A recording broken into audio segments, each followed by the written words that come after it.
A man borrowed 29,000 for 3 years and 45,000 for 5 years at the same rate of simple interest. If he paid a total interest of 62,400, then what was the rate of interest? तो देखिए बोला जा रहा है कि एक आदमी ने 29,000 रुपए 3 साल के लिए किसी रेट ऑफ इंटरेस्ट पे बोरो किए और 45,000 रुपए 5 साल के लिए same rate of simple interest पे बोरो किए। मतलब जो रेट ऑफ इंटरेस्ट पहले वाले केस में था वही रेट ऑफ इंटरेस्ट दूसरे वाले केस में भी है, और टोटल इंटरेस्ट जो उसने पे किया वो कितना किया, 62,400।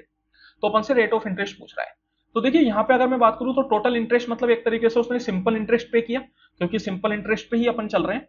तो सिंपल इंटरेस्ट का जो फॉर्मूला होता है वो होता है principal into rate into time बटा 100।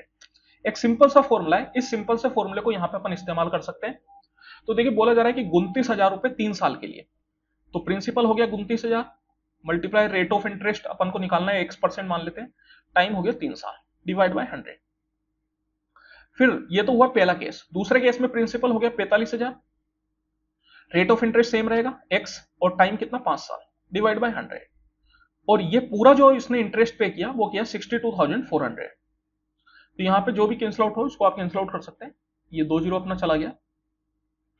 290 इंटू 3 करेंगे तो कितना हो जाएगा, 9 3 27 के साथ 2 के लिए चला गया, 3 दूनी 6 8, 6 और 2 8, दैट मींस 870x प्लस यहाँ पे अगर मैं करूँ 450 इंटू 5 करेंगे तो 2250 x इक्वल टू 62400।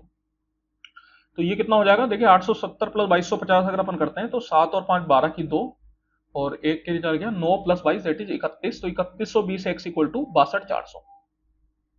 तो यहाँ पे 3120 से ये डायरेक्ट कैंसिल आउट हो जाएगा 20 बार में।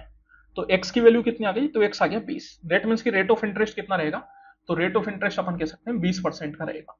Option number 3।